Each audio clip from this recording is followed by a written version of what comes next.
हरियाणा में चुनाव प्रचार का आज अंतिम दिन है। तमाम स्टार प्रचारक आज अंतिम दिन भी प्रचार कर रहे हैं। किस तरह का माहौल है, हमारे साथ हैं इस वक्त पूर्व केंद्रीय मंत्री और बीजेपी के स्टार प्रचारक अनुराग ठाकुर जी। सर, लगातार आप भी हरियाणा में कैंपेन कर रहे हैं, आज प्रचार का अंतिम दिन है, किस तरह का माहौल देख रहे हैं? हरियाणा वासियों ने मन बना लिया है, कमल का फूल खिलाएंगे। तीसरी बार भारतीय जनता पार्टी की सरकार बनाकर हैट्रिक लगाएंगे और मारा हरियाणा, नॉन स्टॉप हरियाणा। इसलिए भी क्योंकि देश में जिसकी सरकार होती है उसी की हरियाणा में सरकार होती है। देश में भी सरकार हरियाणा वासियों ने नरेंद्र मोदी जी के नेतृत्व में बनाई और यहाँ पर भी भारतीय जनता पार्टी की सरकार ही बनाएंगे, क्योंकि हरियाणा ने देखा है कि पूर्व में हुड्डा सरकार ने कैसे औने पौने दाव में इनकी ज़मीनों का अधिग्रहण कर लिया था। घोटाले बड़े बड़े हुए थे, दलितों पर अत्याचार हुआ, दलित अत्याचार की प्रयोगशाला हरियाणा को इन लोगों ने बना दिया था। और फर्जी वायदे जो हिमाचल में किए, उसी तरह से फर्जी वायदे अब ये हरियाणा में कर रहे हैं। हिमाचल की तो 10 गारंटियाँ 2 साल में पूरी नहीं हुई, एक भी नहीं हुई, और हरियाणा वालों को भी वही मिलेगा। जैसे हिमाचल में इन्होंने फॉर्म फाड़ दिए थे चुनाव के बाद, हरियाणा में भी फॉर्म फाड़ देंगे। 10 गारंटी हिमाचल में दी, 7 हरियाणा में दी हैं सर। कुछ सिमिलर गारंटीज भी हैं सर, तो क्या हिमाचल में इंप्लीमेंट हुई सर वो गारंटी? हिमाचल में कहा था 2 रुपये किलो गोबर, 100 रुपये लीटर दूध खरीदेंगे, नहीं खरीदा। 300 यूनिट बिजली के मुफ्त में देने थे, नहीं दिए। 1500 रुपये महिलाओं को देने थे, नहीं दिए।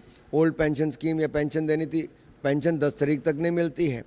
इन्होंने पानी पर भी सेस लगा दिया, बिजली पर भी सेस लगा दिया, और सेबों के जो खरीद करनी थी वो भी नहीं करी। एक के बाद दूसरे वायदा करके मुकर गए हैं। इससे पता चलता है कि कांग्रेस केवल झूठे वायदे करती है, ऐसा कोई बचा नहीं जिसको कांग्रेस ने ठगा नहीं।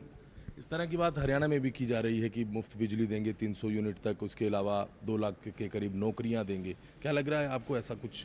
हरियाणा में कांग्रेस ने खर्ची और पर्ची पर नौकरी दी, खर्चा भी कराया और सिफारिशों पर भी नौकरी दिलाई।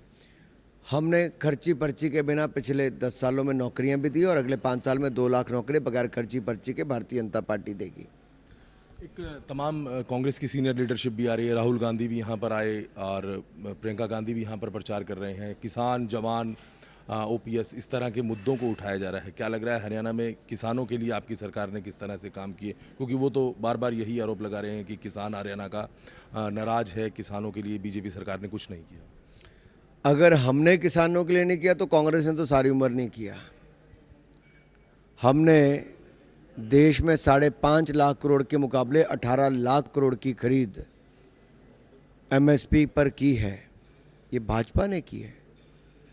इनका बजट मात्र 25,762 करोड़ था, हमारा 1,27,000 करोड़ का बजट है। इससे स्पष्ट पता चलता है कि इनके समय 2,000 करोड़ रुपया केवल सिंचाई योजनाओं पर खर्च किया, हमने 15,000 करोड़ से ज़्यादा खर्च किया। इन्होंने मुआवजे पर कोई पैसा नहीं दिया, हमने 1.5 लाख करोड़ रुपया मुआवजे के लिए दिया है। सर, दावा क्या, कितनी सीट्स आपकी, क्या कोई कैलकुलेशन? क्योंकि आप भी हरियाणा में लगातार घूमे हैं सर। पूर्ण बहुमत की सरकार बनाएंगे और अपने हरियाणा को आगे बढ़ाएंगे। चलिए, बहुत बहुत धन्यवाद। तो बिल्कुल हमारे साथ पूर्व केंद्रीय मंत्री और बीजेपी के स्टार प्रचारक अनुराग ठाकुर साहब थे, और इनका दावा है कि हरियाणा में जिस तरह का माहौल है, तीसरी बार बीजेपी की सरकार बनेगी। चंडीगढ़ से वीडियो जर्नलिस्ट अमर सिंह के साथ मैं नकुल जसूजा, MH1 न्यूज़।